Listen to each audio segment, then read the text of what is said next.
아멘. 네.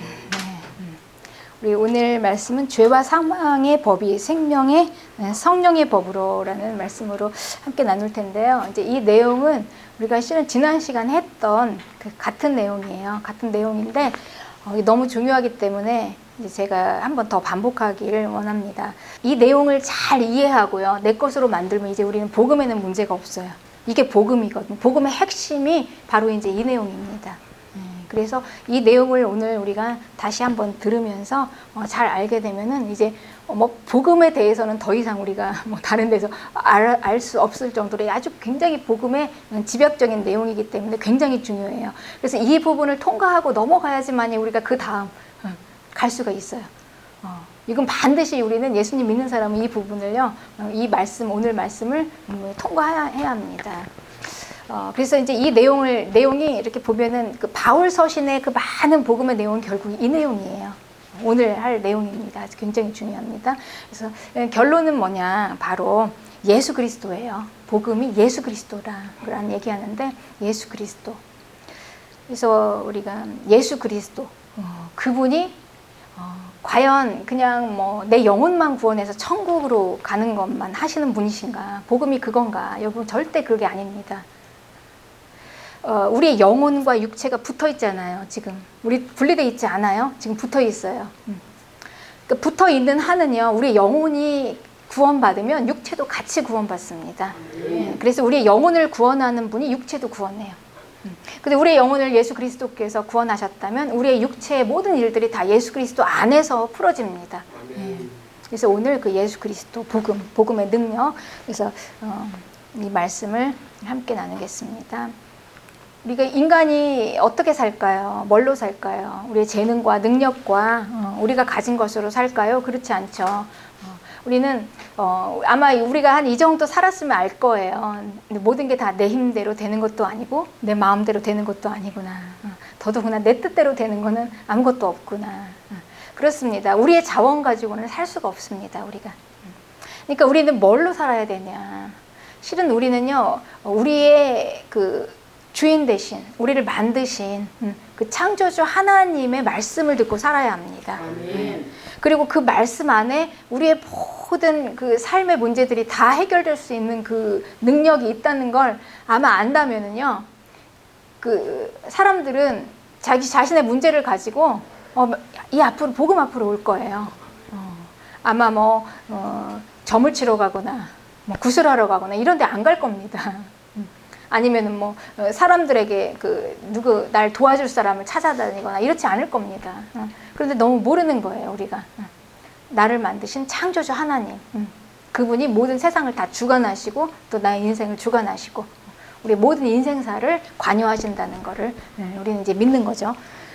그렇기 때문에 우리가 어떻게 사냐 하면 인간은요, 하나님의 말씀을 듣고 삽니다. 그런데 이 하나님의 말씀이요, 그 기준이에요. 그리고 법이에요. 그 말씀이. 그래서 이 기준하고 법을 우리 사람의 사는 그 삶에 적용시켜서 어떻게 살아갈 것인가라고 주신 게 율법입니다. 율법. 그러니 이 율법은요, 우리가 이 땅에 사는 동안만 필요한 것입니다. 율법. 사는 동안만 필요하지만 또 중요한 건 뭡니까? 우리가 사는 거죠. 그러니까 우리는 잘 살고 못 살고, 물론 이제 율법을 지키면 잘 살고 못 살고의 문제를 넘어서서요, 이건 죽느냐 사느냐의 문제죠. 그러니까 굉장히 중요합니다, 율법이. 하나님의 말씀을 지키고 그 기준에 따라 사는 게 굉장히 중요한데요. 그러면 이제 우리가 오늘 바울의 이 내용을 보면은요, 그러니 이 하나님의 말씀을 어떻게 지킬 것인가, 이렇게 지켜보자, 저렇게 지켜보자, 아마 이런 내용을 얘기하지 않을까 했는데, 바울은요, 오늘 이 첫 장에서 뭘 얘기하고 있냐면요, 이 중요한 율법에 대해서 말하는 게 아니에요.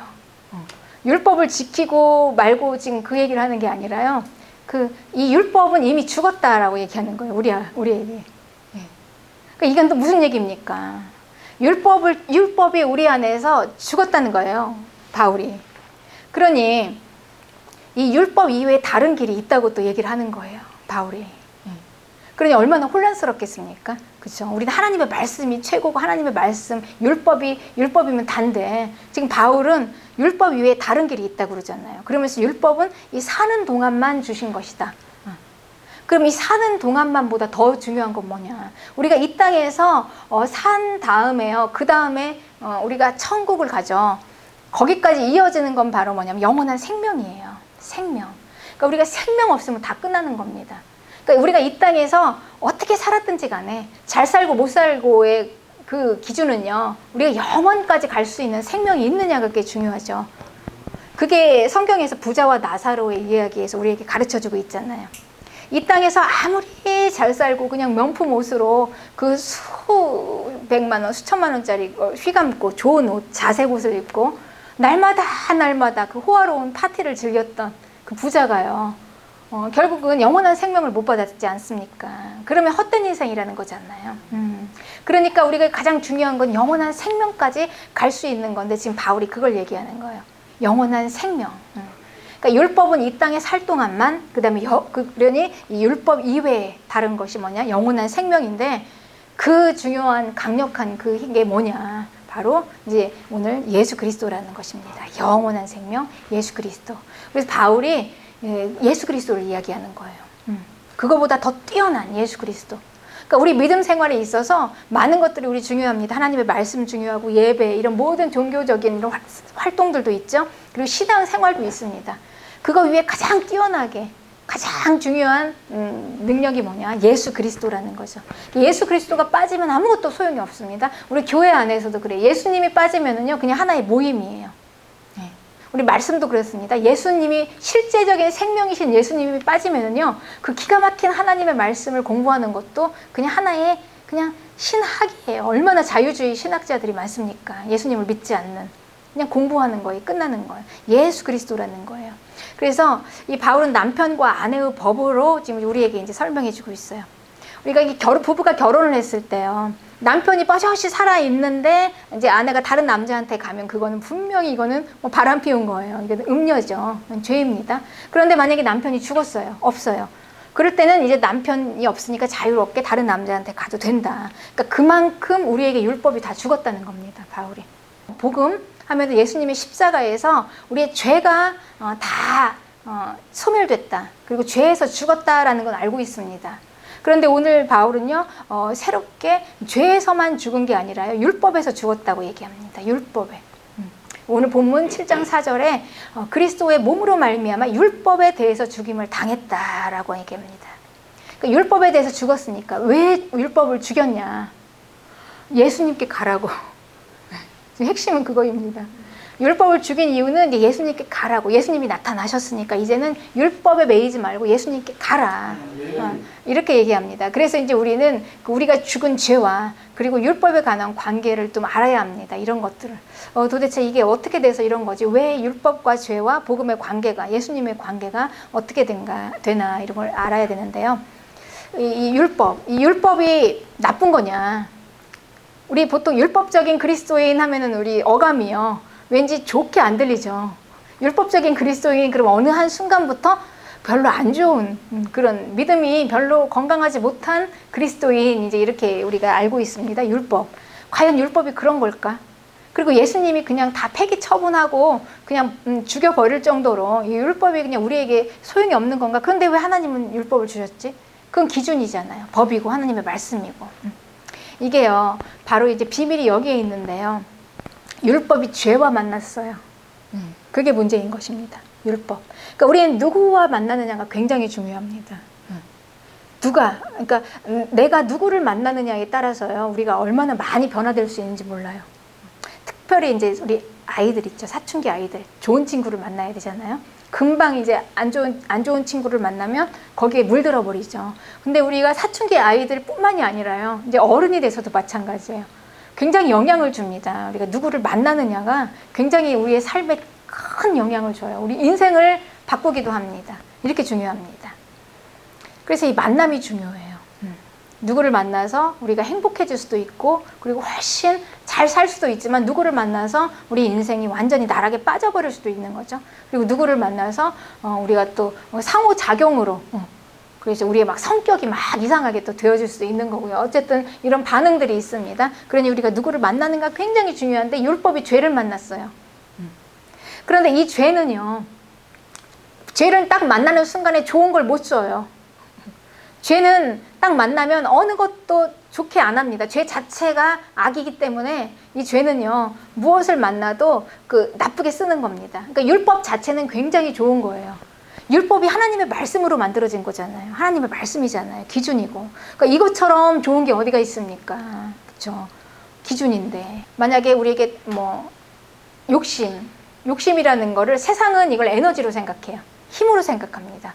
욕심이 있어야지 어느 정도 그냥 먹고 살고 하지, 욕심도 없으면 저 사람 구실도 못해 이렇게 생각하죠. 그런데 이 율법이 이 욕심이 죄라는 걸 알게 된 거예요. 우리에게 이 욕심은 탐심이야. 율법이 우리에게 가르쳐 줬어요. 이 탐심이 죄구나 라고 우리가 그때 알게 된 거죠. 그러니 율법은 우리에게 죄가 무엇인지를 가르쳐 준 거예요. 굉장히 유익한 거죠. 율법이 없었으면요, 우리 불륜도, 그렇죠, 그냥 아름다운 로맨스로 생각하잖아요. 또 율법이 없는 사람들은 그냥 영화에서 보면은요, 굉장히 로맨틱한 아주 그냥 사랑 이야기로 생각합니다.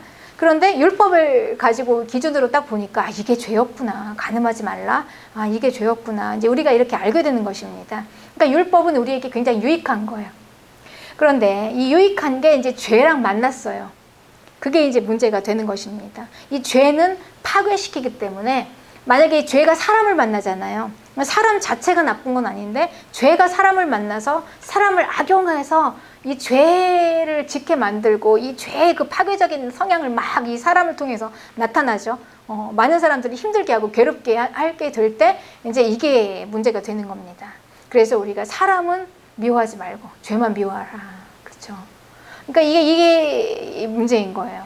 그래서 이 율법이 죄를 만나서 결국은 이 기준, 이 너무 좋은 이 기준, 이 하나님의 법이요, 이상하게 변칙적으로 기형으로 변형이 됐어요. 율법이. 그래서 어떤 도구가 되냐면요, 사람을 정죄하는 도구로 쓰게 된 것입니다. 사람의 죄를 막 책망하는 도구로 되는 것입니다. 네. 그럼 이제 이 율법이 만난 이 죄를 이렇게 관계를 통해서요, 이 죄가 얼마나 정말 악한가, 우리 인간에게 얼마나 많이 악하고 이 죄로 인해서 얼마나 많이 속고 있는가, 이거를 이제 하나씩 이제 바울이 드러내주고 있습니다. 이 말씀을 통해서. 죄가 또 인간을 만났잖아요. 죄가 인간을 만났는데, 죄가 딱 만나는 순간 어떻게 했냐면요, 딱 자기 노예로 삼아버렸습니다. 역사가 있어요. 아담과 하와의 에덴 동산 사건에서 시간이 흐르고 나서 보니까 어느새 그 인간 안에요, 이 죄가 왕노릇을 하고 있어요. 그러니까 우리 인간을 막 통치를 하고 있는 거예요. 그러니까 어느새 보니까 사람이요, 이 죄의 노예가 되어서 살고 있더라는 것입니다. 그래서 이제 벗어날 수가 없는 상황이에요, 이 죄에게서. 그러니까 이제 이 죄는 사람을 딱 잡고 자기가 이제 착취해서 거기서 막 왕노릇을 하면서 막 통치를 하고 다스리는 거예요. 그러니 사람은 이 죄의 말을 듣죠. 노예가 돼서. 그렇게 이제 그런 관계가 되어버린 것입니다. 그래서 이제 본성이 인간이 죄인인 거예요. 그래서 이 안에 죄가 들어있어요. 그러니까 죄가 이제 정가가 됩니다. 아담으로부터 시작된 죄가 정가가 돼요, 인간에게. 그래서 인간은 태어나면서부터 우리 안에 죄가 들어있어요. 그렇게 이제 우리 DNA가 그냥 죄인이에요. 이렇게 이제 태어나는 것입니다. 그런 이제 본성의 죄인인 인간이 이 속에 이 죄가 들어있으니까요, 이 죄에 그렇게 반응을 하는 거예요. 죄가 이렇게 딱 우리를 클릭하면은 그거를 이렇게 우리가 노후를 못 합니다. 내 안에 죄가 같은 코드가 들어있으니까 막 끌리는 거예요. 죄. 하지 말라는 건 더 하고 싶어요. 본성이. 이게 죄의 성격입니다. 나쁜 건 더 하고 싶습니다. 또 금지된 욕망, 이런 거에는 더 반응을 하는 거죠. 이게 바로 죄성이라는 것입니다. 본성이 죄인인 거죠. 그러니 이 죄가 얼마나 이 인간에게 붙고 이 율법에게 붙어가지고 가운데서 막 완전히 그냥 모든 걸 파괴시키냐면요, 자기가 종으로 삼고 있는 그 인간을요, 인간이 어쩔 수 없다는 걸 알잖아요. 이 죄의 노예가 되어가지고 자기 힘으로 안 되는 거예요. 이 노예라는 거는요, 그러니까 종이라는 건 노예죠. 노예예요. 이 노예는요, 해방자가 있어야 돼요. 그쪽에서 내어주지 않는 한은 자기 마음대로 할 수가 없습니다. 그렇습니다. 그러니까 내가 하고 싶지 않아도 하게 되고, 하고 싶어도 또 못 하게 되고, 그러니까 내 마음대로 할 수 있는 게 아닙니다. 이 노예라는 게. 그러니까 그쪽에서 주도권을 가지고 있는 거예요.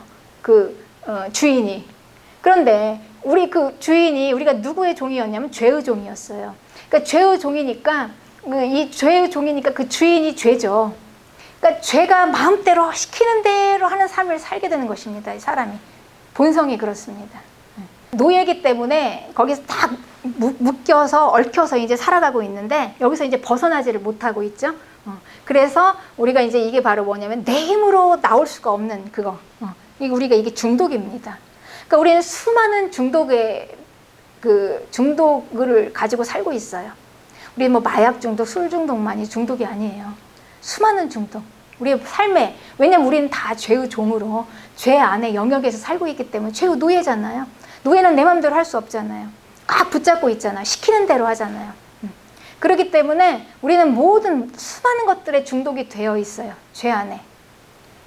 때로는 관계 중독, 일 중독, 여러 가지 많습니다. 우리 사는 모든 것 자체가 다 이 죄의 중독입니다. 그래서 우리는 옛날에 이제 이런 얘기가 있잖아요. 술이 술을 먹는다 그렇죠. 처음에는 내가 마시는 것 같은데 나중에는 막 내 힘에 제어가 안 되게 막 나도 모르게 끌려서 막 절제 없이 끝까지 마시게 되는 것입니다. 이제 술이. 그런데 이제 그런 것처럼 우리의 모든 욕망들이 다 그렇습니다. 처음에는 내가 하는 것 같아요. 처음엔 내가 미워하는 것 같아요. 그런데 이 미워하는 거에 그 노예가 돼서 중독이 되잖아요. 그러면 내 힘대로 나올 수가 없어요. 용서가 안 돼요. 계속해서 그 안에서 시키는 대로 그 미움이 나를 집어삼켜서 이제 미움이 나를 조정하는 것입니다. 그러니까 내가 미워하는 게 아니라요. 그 미움이 나에게 미워하게 하는 거예요. 그러니까 여기서 나올 수가 없는 겁니다. 많은 것들이 그렇죠. 우리 음란한 중독들도 그렇죠. 여러 가지 것들이 다 그렇습니다. 관계 중독. 그래서 인생사가 힘든 거예요. 인생사가 여기서 헤어날 길이 없어요. 그래서 내 마음대로 할 수가 없는 것입니다. 내 인생을. 우리가 만약에 내가 알고 있는 대로 배운 대로 내가 하고 싶은 대로 한다면 우리가 왜 망가진 인생이 있겠습니까? 안 되니까 그러고 있는 거 아닙니까? 왜 저 인간은 저렇게 살고 있지? 안 되는 거예요. 노예니까. 중독입니다. 왜 저 인생은 저러지? 안 되는 것입니다. 자기 힘으로 나올 수가 없어요. 알아도 못하는 것입니다. 그러니 이제 여기서 이게 쭉 나와야 되는데 이걸 이제 못하고 있으니까요. 이제 우리에게는 뭐가 필요합니까? 해방이 필요해요. 여기서 해방시켜줄 해방자가 필요합니다. 구원자가 필요한 것입니다. 구원자. 그러니까 우리를, 이게 지금 인생이에요. 여러분, 인생이 다른 게 아닙니다. 별게 아니에요. 우리가 뭐 인생이 왜 이렇게 힘든가, 그렇죠. 사는 게 왜 이렇게 힘든가. 그러니 우리가 여기서 죄에서 해방되기 전에는 죄의 노예가 되어 있는 한은요, 우리의 삶이요, 평안이 없는 겁니다. 그래서 돈을 많이 번다고? 절대 그렇지 않죠. 건강? 그렇지 않습니다. 우리가 다 가졌어도 왜 공허합니까? 다 가졌어도 왜 불행할까요? 왜 목마를까요? 내가 다 가졌는데 왜 목마를까요? 네, 바로 우리가 죄의 노예이기 때문에 그런 겁니다. 그러니 우리에게는 구원자가 필요한 것입니다. 구원자. 그러니까 죄는 알고 있는 거예요. 우리 인간이 자기 손에서 벗어날 수 없다는 걸 알고 있어요. 그러니까 인간이 자기가 딱 착취하고 왕노릇을 하고 있는 한은 인간이요. 그러니까 본성이 죄인이기 때문에 이 죄에서 벗어날 수 없다는 걸 알고 있어요. 그렇기 때문에 죄를 지을 수밖에 없다는 걸 알고 있는 것입니다. 네. 로마서 7장 17절에 이제는 이것을 행하는 자가 내가 아니요 내 속에 거하는 죄다. 내 속에 거하는 죄다. 내가 아니고. 내 육신에 선한 게 없다. 그러나 원함은 있어도 행할 능력이 없다. 내가 원하는 바 선은 하지 않고 도리어 원치 않는 악을 한다. 그러면서 이제 깨닫게 되는 것입니다. 내가 한 법을 깨달았는데 그게 선을 행하기를 원하는 마음이 나에게 있는데 거기에 악을 행하는 힘이 있는 거예요. 우리에게. 그러니 이러지도 못하고 저러지도 못하니 얼마나 힘들겠습니까? 그러니까 우리 하나님의 자녀들은요. 특별히 하나님의 자녀들은 그렇습니다. 하나님의 법을 좋아해요. 그렇죠? 기준을 좋아해요. 안정감이 있어요. 마음으로는 하나님의 법을 좋아합니다. 근데 마음으로는 하나님의 법을 좋아하는데 이 몸이 이게 죄에 딱 노예가 되어 있잖아요. 그러면은 행할 능력이 없는 거예요. 그러니 마음으로는 하나님의 법을 좋아하는데 이 몸에 있는 이 죄가 결국은 나를 이 죄의 밑으로 막 포로로 사로잡아 오는 것을 내가 본다 그랬죠. 하나님의 법과 싸우는 것입니다. 그래서 나를 이 죄의 법 아래로 사로잡아 포로로 사로잡아서 그냥 다 끌고 오는 것입니다. 파괴시키는 거죠. 그러니까 나를 내 마음대로 할 수 없다는 것입니다. 하나님의 말씀을 가지고 있어도. 그러니까 하나님의 말씀을 가지고 있어도요, 우리가 그냥 율법만 가지고 그냥 율법하고 나하고 1대1로 딱 있으면 우리가 더 힘든 거예요. 더 힘들어요. 내 마음으로는 하나님의 말씀을 좋아하는데 나는 행할 능력이 없어요. 우리 죄의 종이 돼 있으니까. 그러니까 아무리 내가 하나님의 그 아는 법대로 하고 싶어도, 그 기준대로 하고 싶어도 안 되는 것입니다. 안 되는 것입니다. 내 마음대로 할 수 없어요. 포로가 되었으니. 그러니 얼마나 공고한 신앙생활입니까?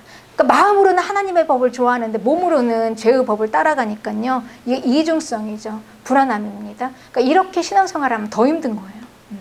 그러니까 이건 바로 뭐냐면요. 내 안에 선한 것이 없다는 증명입니다. 그러니까 내 속에 있는 것으로, 그러니까 내 힘으로 믿어보려니까 이게 안 되는 거예요. 그래서 우리가 여기 장사가 없습니다. 누구나 다 그렇습니다. 이게 본성이에요. 어느 인간이든지. 그래서 우리는요, 겸손해질 수밖에 없어요. 이걸 아는 사람은. 내가 죄인이구나. 내 안에 죄가 있구나. 내 안에 본성이 죄인이구나. 라고 우리가 깨달으면서 이제 그때 비로소 진정한 회개가 나오고요. 그때 비로소 겸손해집니다. 내 힘으로, 내 노력으로, 내 능력으로 할 수 있는 게 아니구나. 아는 거예요. 죄는. 우리의 본성을 알아요. 자기가 우리를 딱 착취하고, 이제 자기 마음대로 시키는 대로 우리가 할 수밖에 없다는 존재라는 걸 압니다. 그런데 이 죄가 얼마나 악하고 나쁘냐면요. 이제 그걸 다 알면서 이제 이걸 이용하는 거예요. 우리 안에 있는 그 본성을 이용해서. 그 본성이 죄인이기 때문에 이제 막 그 금지된 욕망에는 막 더 반응을 합니다. 그러니까 율법에서 하지 말라라고 딱 할 때 그때 이제 이제 막 우리의 정욕들이 막 살아나는 거예요. 미움, 탐심, 여러 가지 하나님을 거스르는 많은 것들, 그런 것들이 막 이제 이렇게 막 불을 일으키는 겁니다. 죄를 불을 일으켜요. 그리고 나서 딱 율법을 갖다 대는 것입니다. 그래서 그 율법을 뭘로 쓰냐? 정죄하는 수단으로 쓰는 것입니다. 너 이거 잘못했잖아. 저거 잘못했잖아. 그러니까 율법을 딱 놓고 보니까 그 율법 앞에서 우리가 꼼짝할 수가 없는 거예요. 다 죄인인 거예요. 내가 이것도 잘못했구나. 저것도 잘못했구나. 그러니까 결국은 율법 옆에 쓰면 모든 인간은요. 다 하자 있는 인간. 불완전한 인간. 그러니까 뭔가 고장난 부품처럼 완전한 사람이 하나도 없는 것입니다. 율법 앞에 쓰기만 하면 쪼그라들어요. 그러니까 이게 율법이 죄를 잘못 만난 거죠. 율법은 잘못한 게 없어요. 자기 기능을 다 하는 거예요. 자기가 원래 가지고 있는 자기의 하는 그 역할을 다 하는 거예요. 딱 기준. 이게 기준이다. 이게 옳은 거야. 이건 틀린 거야. 이것만 하고 있는데 문제는 죄를 만나는 바람에 죄가 이 율법을 악용을 해서 이 변칙적으로 변형된 기형된 이상한 죄와 사망의 법이라는 걸 만들어낸 거예요. 그러니까 모든 인간은 다 율법 앞에 쓰면은요 죄인이 되는 것입니다. 그래서 다 죽어 마땅한 자들, 그냥 죽으면 딱 좋은 자들이 되는 것입니다. 이게 이제 이 율법이 율법은 원래 우리를 이렇게 그쵸. 이게 나쁜 게 아닌데 이 죄를 만나가지고 율법이 결국은 인간을 막 다 쳐내는 거예요. 다 하자 있는 그 인간들로 다 그런 것입니다. 그러니 이 죄가요. 이제 율법 옆에 있으면 막 더 힘을 쓰는 거예요. 우리가 대부분 보면 이렇게 약한 자는요. 강한 자를 딱 업고 이렇게 자기 등에 업고 이렇게 딱 나타나잖아요. 그래서 강한 자 뒤에서 딱 씁니다. 근데 율법이 강합니다. 율법은 누가 얘기해도 이 율법의 하자를 이게 잘못됐어라고 할 수가 없어요. 율법은 너무 정확하니까. 정확하잖아요. 맞고 틀리고가 탁탁탁탁 너무 정확한 그 율법이죠. 율법은 완벽합니다. 완전한 또 하나님의 말씀이고 기준이기 때문에 율법은 다 어디를 가도 통용이 돼요. 인정을 받는 거예요. 아주 힘이 막강합니다. 율법은. 물샐 틈이 없어요. 빈틈이 없어요. 그러니 이 죄가 이 강한 율법을 딱 쓰면서 그 옆에 딱 서서 이제 힘을 막 쓰는 거예요. 힘을. 봐. 너 죄가 맞잖아. 그거 죄잖아. 너 미워하는 거 죄지. 아니지. 너 그렇게 하면 안 되지. 이렇게 하면서 딱딱 지적하는 것입니다. 그러니 아무도 말도 못하는 거예요. 율법 앞에서. 맞네, 맞네, 나는 죄인이네, 죄인이네. 이러면서 자기를 비관하면서 눈물을 툭툭. 그래서 거기서 나올 수가 없는 것입니다. 너무 정확하잖아요. 하는 말이 다 맞잖아요. 그러므로 넌 죄인이야 라고 하는 것이라는 거죠. 그러니 우리가 여기서 누가 벗어날 수가 있겠습니까? 너무 정확한데, 그렇죠? 그러니 그냥 우리는 어떻게 합니까? 그냥 쪼그라져 있는 거예요. 그냥 힘없이 항상 죄책감에 시달려 있는 것입니다. 그 어마어마한 복음을 받고도. 네, 그렇습니다. 그래서 오히려요, 세상 사람들 보세요. 그러니까 기준이 없고 법이 없으니까요, 그냥 죄 막 마음껏 거침없이 죄 지으면서도 아무렇지도 않아요. 그쵸? 아무렇지도 않아요. 막 불륜 막 하면서 이거 사랑이야 라고 하면 끝나잖아요. 남의 남편 막 빼앗고, 그냥 당당하잖아요. 죄가 이렇게 법이 없으니까. 그렇습니다. 그런데 우리 예수님 믿는 사람들은요, 그냥 조금만 이렇게 죄를 짓고도 항상 쪼그라져서 벌벌 떨고 있는 것입니다. 하나님의 말씀을 가지고 있는 사람은 그렇습니다. 그래서 근데 이제 우리 과연 예수님께서 이걸 원할까요? 그러면 예수님의 십자가가 과연 우리에게 골로새서 1장 22절에 보면은 이제는 그의 육체의 죽음으로 말미암아 화목하게 하사, 하나님과 담이 없이 그냥 화목하게 확 해버리는 거죠. 너희를 거룩하고 흠없고 책망할 것이 없는 완전한 자로 하나님 앞에 세우려고 하는 게 그 예수님의 십자가입니다.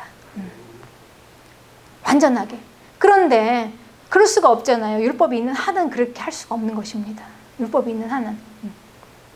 그러니까 예수님께서 완전하게 하고 싶어도 안 되는 거예요. 네.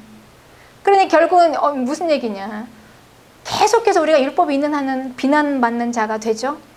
그러니 율법이 있는 한은 우리가 완전하신 하나님 앞에, 여러분 그 하나님을 우리가요, 하나님의 임재 앞에 이렇게 쓴다는 게요, 이게 보통 일이 아니에요. 하나님 앞에 쓸 수가 없어요. 하나님의 그 거룩하심과 그 완전하심 앞에서 죄인인 인간은요, 감당이 안 돼요. 거기에 그냥 타 죽어버립니다. 그 영광의 불에. 그 앞으로 나갈 수가 없는 거예요. 하나님하고 같이 있을 수가 없어요. 우리의 그 부족함 때문에, 연약함과 불완전함. 그래서 예수님께서 이걸 다 없애시고 하나님과 그냥 대면할 수 있는 존재로 우리를 만드시려고, 예수님의 십자가가. 그러니까 우리가 하나님 앞에 나아갈 수 있어야 되는데, 율법이 있는 한은 우리를 계속해서 하자 있는 그 물품들처럼, 마치 막 하자 있는 고장난 물품들처럼 완전하지 못하게 만들었기 때문에 완전하신 하나님 앞에 갈 수가 없는 거예요. 예수님의 십자가에도 불구하고. 그러면 어떡합니까? 결국 율법이 없어야 된다는 것입니다. 율법이. 그래서 예수님께서 이제 이러지도 못하고 저러지도 못하는 그 그리스도인, 그래서 이 로마서 7장 24절에 오호라 나는 공고한 사람이로다, 이 사망의 몸에서 누가 나를 건져내랴 막 비명을 지르는 것입니다. 비명을. 이거 어떻게 해결해야 돼? 어떻게 해야 돼? 응? 나는 내 마음으로는 하나님의 법을 즐거워하는데 내 몸은 하나님의 법을 지킬 수가 없어요. 그렇죠? 내가 원하는 대로 안 돼요. 그러니까 원하는 하나님의 법은 지킬 수가 없고, 원하지 않는 죄는 그렇게 그냥 막 불일 듯이 일어나서 이거를 행하는데, 이 딜레마를 어떻게 극복하냐는 거지. 여기서 누가 나를 건져내랴 라고 이제 막 비명을 지르는데, 그때 그래서 우리에게는요, 우리를 해방시킬 구원자가 필요한 것입니다. 죄에게서 해방시켜야 돼요. 그러니까 죄의 이 통치에서 빼내야 되는 것입니다. 그리고 우리를 해방시키는 우리의 구원자, 우리를 해방시키는 그분이 바로 예수 그리스도라는 것입니다. 그래서 이제 이 해방자가요, 어느 날 딱 등장합니다. 멋지게 나타나셨어요. 해방시키시려고. 그래서 우리 모든 하나님의 사랑하는 그 하나님의 자녀들을 다 하자 있고 불완전하고 다 부족하고 죄인으로 만들어서 마땅하게 죽어서 마땅하다라고 판결을 내는 그 율법을 앞에서 예수님께서요, 딱 멋지게 이제 백마를 타고 막 등장하신 거예요. 우리 앞에. 그래가지고 하신 일이 뭐냐면, 먼저 우리를요, 그 그 영역의 죄의 나라에서, 그러니까 죄가 통치하는, 죄가 왕이 된 나라에서 우리를 해방시켰습니다. 꺼내놓으셨어요. 막 들어가셔가지고 막 싸움을 다 하시고 다 이기시고 승리하셔가지고 그냥 엄청난 그 승리를 다 거두시고 거기서 쫙 해방시키셔서 다 빼왔어요. 거기서 다 우리를 하나님의 자녀들을 그 영역에서 다 빼와가지고 어디로 데려갔냐? 하나님의 나라로 데려갔습니다. 그러니까 우리는 벌써 이제 영역이 이동했죠. 예, 통치권이 바뀌어졌죠. 그러니까 이제 우리는 이제 더 이상 죄의 노예가 아닌 거죠. 하나님의 종이죠. 죄의 종이 아니에요. 이제 하나님의 종이에요. 그러니 이제 우리 어떻게 합니까? 죄가 시키는 대로 안 해도 되는 거예요. 그렇죠? 우리 죄가 시키는 대로 안 할 수 있는 것입니다. 그래서 여러분 우리 인생 문제가요. 여기서 풀려나는 거예요. 모든 중독이요. 여기서 다 끊어집니다. 우리 중독을 어떻게 끊을 수가 있습니까? 중독은 사람의 힘으로 할 수 있는 게 아니에요. 죄가 붙잡고 있는데 죄가 우리를 놔주지 않는데요. 내 힘으로 안 되는데 이걸 어떻게 끊습니까? 중독은 불가능합니다. 그래서 우리가 보통 정신과에서요. 그 모든 것은 다 끊을 수 있어요. 근데 알코올 중독은 못해요. 중독이니까. 중독은 못해요. 그 불가능이라고 합니다. 의사들도. 불가능이라고 해요. 그런데 이걸 어떻게 합니까? 결국은 우리가 이 죄의 노예 상태에서 우리가 벗어나야지 다 됩니다. 근데 이것뿐만이 아니에요. 우리가 살고 있는 모든 삶의 모든 문제가 결국은 이 문제예요. 죄의 종으로, 그러니까 죄의 종이 되어서 살았기 때문에 일어나는 문제들. 벗어날 수가 없습니다. 그러니까 우리가 관에 들어간 그 순간까지는 여기서 나올 수가 없어요. 나올 수가 없어요. 이 문제에서는. 그러니까 노예로 붙잡고 있기 때문에요. 나올 수가 없어요. 그러니까 이 미움도, 그 미워하는 마음 한 번 딱 클릭을 해서 딱 그 죄의 노예가 돼서 딱 이제 미워합니다. 또 비방합니다. 이거 쉽게 안 그칩니다. 내 힘과 내 의지로 안 해야지라고 해서 된다고 해서 되는 게 아니라요. 계속해서 나오잖아요. 막 입에서는 막 그 비방하는 말들이 막 나옵니다. 거짓들이 막 나오고 파괴시키는 것들이 막 나오는 거예요. 내가 왜 이래야지? 그러니까 본인도 알아요. 이렇게 하면 내 인격이 얼마나 무너지는지 알면서도 못 하는 거예요. 끊을 수가 없는 거예요. 근데 이걸 어떻게 하면 여기서 나올 수가 있겠습니까? 여기 죄에서 해방이 돼야 합니다. 그런데 예수님께서 그걸 하신 거예요. 십자가에서 승리하셨잖아요. 예수님께서 십자가에서 승리하신 결과가 결국은 우리를 해방시키신 겁니다. 죄의 나라로 막 달려갔어요. 다 싸워서 다 쳐서 이기시고 그 마귀 진영에 들어가서 다 이기시고 다 묶어놓고 마귀들을 다 묶어놓고 그리고 이제 이 마귀 성에 성문을 확 열어 젖히신 거죠. 그래가지고 그 노예들이 죄의 노예들이 우르르르르르 막 다 거기서 빠져나왔습니다. 그래서 하나님의 나라로 들어갔어요. 이게 구원입니다, 여러분. 그러니 우리가 이제 구원을 누리면은요, 우리 인생 문제가 해결이 왜 안 되겠습니까? 그러니까 여기서밖에는 해결될 수가 없는 거예요, 우리 삶의 문제가. 그러니 우리가 이거를 알면은 우리가 인생 문제를 해결하기 위해서 다른 데 갈 이유가 없어요. 주 안에서. 주 안에 들어오면 다 해결이 됩니다. 주 안에 있지 못했기 때문에 우리가 아직 해결이 못 됐던 거예요. 주 안으로 들어오면 해결되지 못할 인생 문제가 없습니다, 여러분. 그렇습니다. 그런데 이렇게 해서 이제 예수님께서 우리를 다 해방시키시고요. 그 다음에 하신 일이 뭐냐면요. 이걸 하셨어요. 우리를 지적했잖아요. 그럼에도 불구하고 우리를 지적했습니다. 그 율법의 딱 기준으로 봤을 때 이거 하자 했잖아. 조금만 잘못하면 너 이거 잘못했잖아. 그러니까 이제 막 인간들이 막 거기서 두려워서 막 사람들이요 그렇게 어마어마한 구원을 받았음에도 불구하고 하나님의 나라로 갔음에도 불구하고 두려워서 바들바들 떨고 있었던 거예요. 율법 앞에서 하나님의 말씀만 딱 이렇게 딱 다가오면 막 숨이 막혀요. 저걸 내가 다 못 지키는데, 내가 저렇게 완전하지 못한데, 만약에 완전하지 못하면 또 저 율법이 나를 정죄할 거 아니야. 너 잘못했어. 그러면 나는 또 쪼그라들어야 되는데, 그 율법을 예수님께서 어떻게 하셨냐. 야, 이까짓 것 가지고 그 하나님의 나의 사랑하는 자녀들, 하나님의 백성들을 그렇게 정죄할 수 있다고 내가 생각했냐? 그러면서 예수님께서 이 율법을 아주 그냥 그 큰 소리를 빵빵 치시면서 다 갈기갈기 찢어가지고요 폐기시켜 버리신 것입니다. 폐기 처분했어요, 율법을. 그 예수님이 짓밟아 버리신 거예요, 율법을. 그래가지고 이것으로 이제 더 이상 하나님의 자녀를 정죄할 수 없다. 예수님께서 그런 것입니다, 이 율법이. 그래서 율법이 죽었다는 것입니다. 율법이 우리 앞에서요, 율법을 그냥 갈기 다 찢어가지고 예수님께서 다 그냥 불태워서 버려버리셨어요. 그러니까 우리에게는 우리를 죄인이라고 할 수 있는 문서가 없어요. 골로새서 2장 14절, 우리를 거스리고 불리하게 하는 법조문으로 쓴 증서를 지우시고 제하여 버리사. 그 법조문 증서를 율법 완전히 다 제하여 버리고 십자가에 못 박으사 통치자들, 권세들 무력화하여 드러내어 구경거리로 삼으시고 십자가로 그들을 이기셨다. 이게 우리에게 일어난 일입니다, 여러분. 그러니까 이 마귀가 얼마나 당황했겠습니까? 갑자기 십자가에서 자기들을 이기고 승리해서 다 노예를 해방시켜서 다 빼내가더니 어느 날 보니까 자기가 그렇게 힘있게 썼던 그 율법을 갈기 다 찢어가지고 짓밟아 버려가지고요. 거기에 만천하의 마귀를 조롱거리로 삼았어요. 예수님께서. 마귀의 그 악행이 다 드러나고 조롱거리가 되었습니다. 그러니 이제 더 이상 하나님의 자녀를 정죄할 게 아무것도 없어요. 예수님께서 그러신 거예요. 지금까지 얼마나 살아보려고 그 율법을 지키느라고 이렇게 조금 이렇게 하면서 그를 좌절하고 또 넘어지고 했냐. 이제는 그렇게 할 필요가 없다는 거죠. 예수님께 오라는 거예요. 생명 자체이신 예수님께 오라는 거죠. 하나님의 말씀 자체이신 예수님께 오라는 것입니다.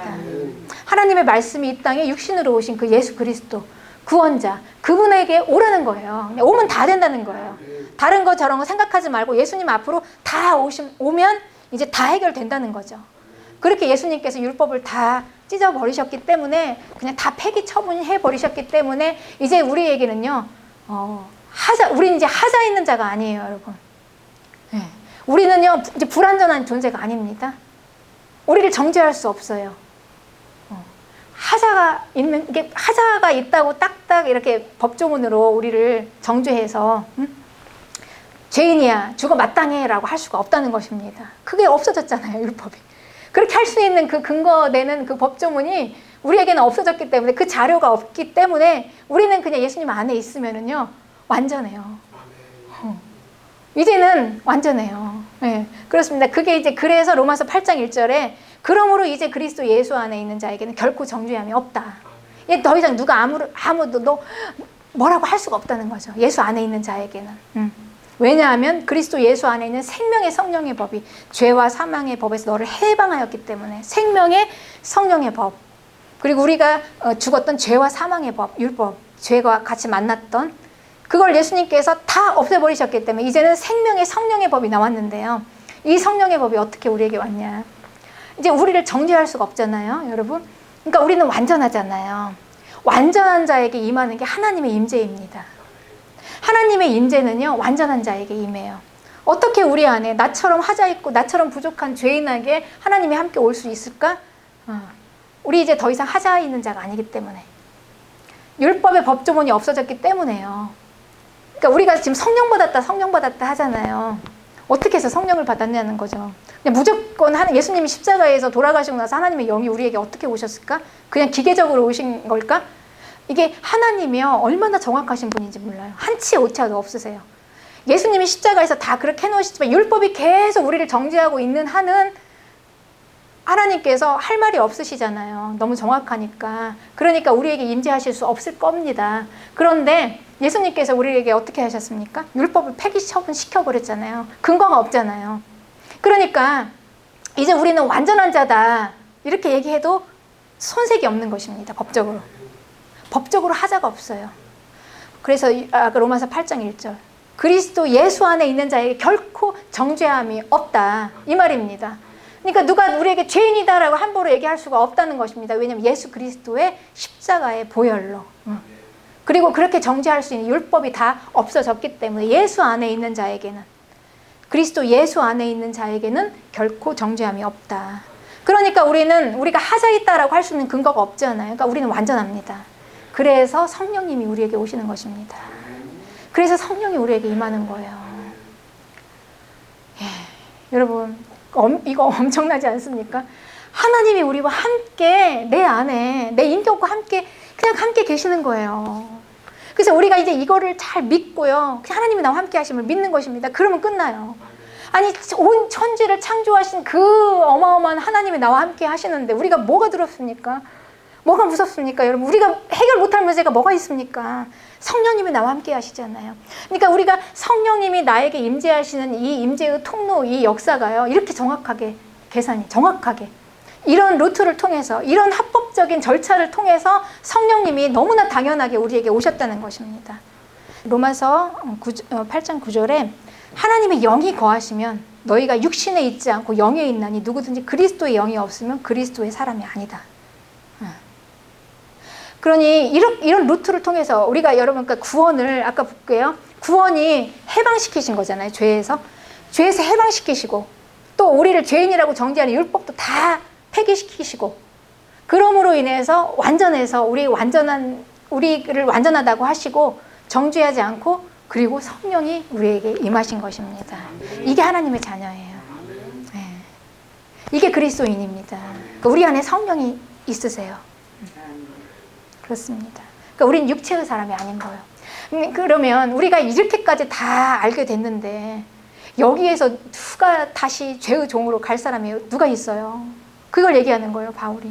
얼마나 답답하냐는 거예요. 우리가 이렇게 해서 성령의 하나님의 영이 우리 지금 예수님의 피값으로 목숨 걸고 자기 생명을 다해서 우리에게 그렇게 해서 하나님이 임재하심이 있잖아요. 여러분, 그래서 지금 여러분 혼자 있는 게 아닙니다. 여러분이 혼자가 아니에요. 여러분 안에 하나님의 영이 함께 계세요. 근데 이걸 너무 믿을 수 있는 근거가 합법적으로 바울이 이렇게 설명을 했잖아요. 율법이 폐기됐으니까. 더 이상 정죄함이 없으니까. 하나님의 영이 그래서 우리가 믿는 겁니다. 내 안에 하나님이 함께 계신다. 내 안에 하나님이 함께 계시는구나. 그렇습니다. 그러니 우리가 이렇게 하나님이 함께 계시는 이 성령의 그리스도인이에요. 이게 아니면 그리스도인이 아닙니다. 그냥 교회 다니는 사람이지. 이게 그리스도인이에요. 그러니 이게 바로 이제 여기서 육신의 그리스도인과 성령의 그리스도인으로 나눠지는 거예요. 진짜 그리스도인, 성령 내 안에. 그리고 그냥 무늬만 그냥 왔다 갔다 하는 육신적인 그리스도인도 있어요. 이렇게 하지 않으면 그리스도의 사람이 아니다라고 바울이 분명히 얘기하고 있죠. 그리스도의 영이 없으면 누구든지 그리스도의 사람이 아니다. 그러니 더 이상 이제 육신에 있지 않아요. 우린 영에 있어요. 이렇게 여러분 우리가 다 인정하고 알고 내 안에 성령께서, 그래서 결코 자기 자녀를 이렇게 해서 구하신 자녀를요 내주지 않으세요. 하나님이 붙들고 계시는 거예요. 절대 어떻게 아무리 이 마귀가 가만히 있겠습니까? 다 자기 해방시키셔서 예수님께서 다 데리고 나갔잖아요. 다시 이제 자꾸 와서 이렇게 막 찾으러 오려고, 그러니까 두루 다니면서 삼킬 만한 자를 찾는 거예요. 누가 조금 약간 약한가 하고 육신에 좀 가깝나 그러면서 이제 이렇게 찾고 다니죠. 그럼에도 불구하고 그리스도인, 하나님의 자녀를 하나님께서 어떻게든지 해서라도 끝까지 포기하지 않으세요. 하나님이 포기하지 않는 한은요, 우린 절대 빼앗기지 않아요, 그쪽에. 그러니까 우리가 이런 거를 다 알고 있고 이렇게 믿고, 그리고 우리가 이제 이런 역사가 우리 가운데 일어났다는 걸 우리가 다 지금 알았잖아요. 그러면 우린 여러분 못 가요. 바울이 이걸 얘기하는 거예요. 다시 죄를 지을 수 없다는 이야기가 이 얘기예요. 그렇죠? 그래서 우리가 전에 이제 예를 들면 이렇게 성령이 그리스도인이 되고 전에 담배를 피우시던 사람들은요 거의 대부분 담배가 싫어요. 막 그 담배 냄새가 막 구역질이 날 정도로 싫습니다. 그리고 죄가 있는 곳에 가면 너무 싫어요. 저런 곳에 같이 가서 닿기도 싫어요. 이제 우리가 영이니까 영으로 그렇습니다. 그래서 우리는 이제 다시는 죄를 짓지 않는다는 것입니다. 성령의 그리스도인. 그러면 이제 우리가 이 율법이 이렇게 폐기 처분해서 없어졌죠. 없어졌으니까 그럼 하나님의 기준인 말씀이 없어진 것일까요? 율법이 하나님의 기준이고 말씀인데 폐기 처분해서 없어졌으면 하나님의 말씀은요. 그런데 하나님의 말씀은요, 여러분 절대 없어지지 않습니다. 한번 선포된 하나님의 말씀은 그대로 1.1획도 변함없이 땅에 떨어지지 않고 다 이루어지는 것입니다. 그러니까 이 하나님의 말씀, 이 율법은 폐기시켜졌지만 이제 누구를 만나느냐가 굉장히 중요하죠. 이 율법이요, 예수님을 만났습니다. 그러니까 역할이 달라지는 거예요. 율법이 죄를 만났을 때는 막 사람을 죽이고 막 사망의 법이 되어버렸잖아요. 그런데 이 율법이 예수님을 딱 만나는 순간에 뭐가 됐냐? 생명의 성령의 법으로, 생명의 성령의 법. 예수님의 기준으로 딱 놓고 봤을 때, 이렇게 되면 살아가는 너무 좋은 성령의 법, 우리를 살리는 성령의 법이 되어지는 것입니다. 그래서 이 율법이 예수님 안을 만났을 때요, 더 파워풀하게, 아주 강력하게 하나님의 말씀이 성취되는 것입니다. 그래서 이 하나님의 성령의 그리스도인은요, 그 하나님의 자녀들은 예수님 안에 있으면은요, 너무 이제 하나님의 말씀을 강력하게 성취를 하는데, 어떻게 성취를 하냐면요, 보통 이제 이렇게 얘기했죠. 예수님께서는 눈에는 눈, 율법은 그렇습니다. 눈에는 눈, 이는 이로 갚아서 아주 정확하게 갚아주라는 거예요. 한 대 때리면 똑같이 때려주고, 네.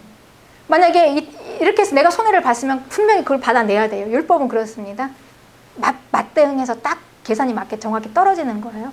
그런데 예수님께서는 이 율법을 뭐라고 얘기하셨냐면, 너희 눈에는 눈, 이는 이로 듣지 않았냐. 그런데 이렇게 얘기하라는 거예요. 다 용서하라는 거죠. 이게 왜요? 계산이 안 맞잖아요. 그건 뭡니까? 그리고 살인하는 자, 살인까지 안 가도 미워하는 마음을 가지고 있어도 살인하는 거고, 그러니까 뭐 가는까지 안 갔어도 음란한 마음을 가지고 있는 것도 음행하는 거고, 이렇게 다 되는 것입니다. 그러니 이게 얼마나 완벽한 율법의 성취입니까? 예수님께서는 그냥 행동만 그냥 교육적으로 변화되는 정도가 아니라요, 그만큼 우리에게 그런 인격의 사람, 포용력 있는 사람, 그러니까 눈에는 눈, 이는 이로 이렇게 갚아주지 않더라도 그걸 다 포용하고도 남을 만큼 그런 인격의 사람이 되어지게 하는 거죠. 이게 완전한 것입니다. 율법. 그러니까 그리스도인이 얼마나 그릇이 크고 완전한 인격을 가진 완전한 자들인 거죠. 그래서 이 율법이 예수님 안에 우리가 있는 한은요, 이 하나님의 말씀 따라서 이렇게 가다 보면은요, 이렇게 완전한 하나님의 법을 성취할 수 있는 자들이 되어져 가는 것. 하나님께서 우리에게 원하시는 것입니다. 고통받으면서 고난 당하는 모든 이 인생들은요, 구원자가 필요합니다. 구원자가, 힘 있는 구원자가 우리를 해방시켜야 나올 수 있습니다. 이 구원자 예수 그리스도, 이분의 생명의 성령의 법이 우리를 죄와 사망의 법에서 해방시켜서 우리를 자유롭게 합니다. 그때 우리의 영혼이요, 온전히 영혼이 회복되고, 그리고 육체가 완전히 우리가 회복됩니다. 그래서 우리의 영혼이 구원받는다는 얘기는요, 우리가 이 땅에서 사는 우리의 삶도 다 하나씩 풀어져서 풍성하고 충만한 삶도 같이 오는 겁니다. 여러분, 같이 와야 돼요. 그러니까 우리가 교회 다니면서 그냥 영혼만 구원받고 천국 가고, 나는 아직도 그냥 죄에 매여서 막 이렇게 산다, 이건 있을 수가 없죠. 우리가 오늘 복음을 아니까, 우리가 복음을 딱 들어보니까 그렇지 않습니까? 우리는 죄에서 이미 해방이 됐는데, 우리의 모든 삶들은 다 죄 안에 있을 때 우리가 고통당했던 그 삶이 아닙니까? 근데 거기서 해방됐는데 우리가 그렇게 될 수가 없죠. 그렇죠? 그래서 이제 한 번 사는 인생입니다. 우리 천국 가는 그날까지 영혼도 구원받았지만 우리는 이 땅에서 잘 살아야 하는 것입니다. 풍성하게. 이게 주님이 우리에게 원하시는 우리의 인생입니다. 이 행복한 인생, 마음껏 우리가 주 안에서요, 마음껏 여러분 정말 주의 소명을 이루시면서 우리가 주님 나라 가는 그날까지 이제는 주 안에서 마음껏 펼치면서 사시기를 주님의 이름으로 축복합니다.